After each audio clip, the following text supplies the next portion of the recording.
Hey guys, Dr. Starr here. I just wanted to take you through a little bit about the approach that we take when it comes to the rehab that we do in the clinic and just give you a better understanding of, again, what it is that we do. So the first thing, whenever we work with a patient, we take what I call a very neurodevelopmental approach in regards to the care that we provide our patients. So we always want to make sure we go back to the start and that we're evaluating things that foundationally from birth should have happened in order for the next stage of development to take place.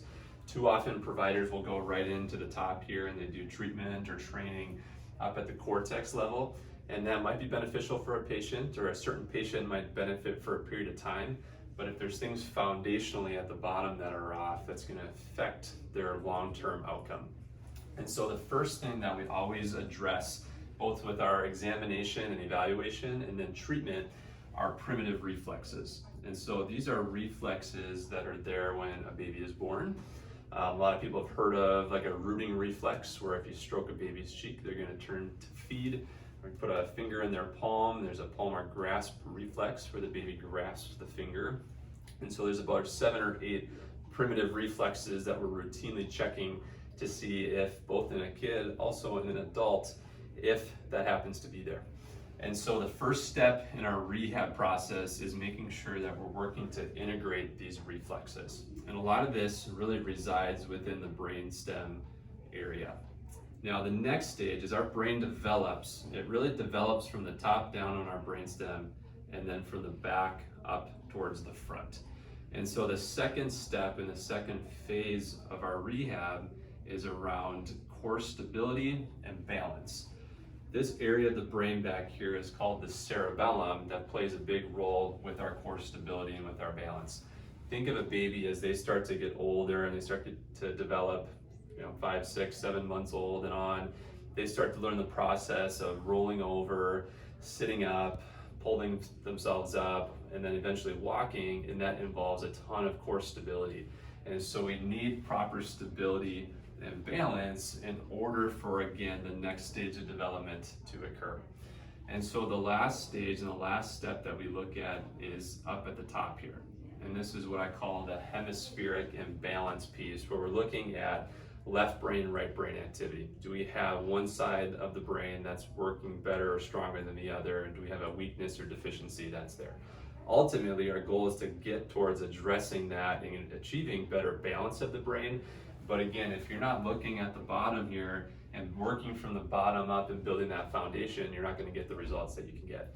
And so what we do is we start by working on integrating reflexes, and then we move into working on core stability with patients, and then we work on getting better brain balancing with the therapies and rehab that we apply. So I always say we have to start from the ground up and the bottom up. Okay, if you're not doing that, you're not going to get the very best outcomes that you can. If you can do some things from the top down at the same time, that can help to actually speed the process up and help with integration of reflexes and improvement of balance and core stability. And so what we do in the clinic here is we work from both directions to help speed this process up and improve as much as we can. Now, the last thing I'll mention and say, because I see this a lot in practice, I always on the outside of the triangle write more cognition or therapy. And so when you think of counseling and different types of psychological services that are offered, we always find that these are best applied when things, again, have been built from the ground up. And again, too often I see patients that might be struggling with depression or anxiety, and they just go right in with different types of counseling and therapy. And not that that's all bad, but it might not be as effective if there are things foundationally with their neurology and with their brain that haven't been built up appropriately. And so these things are great.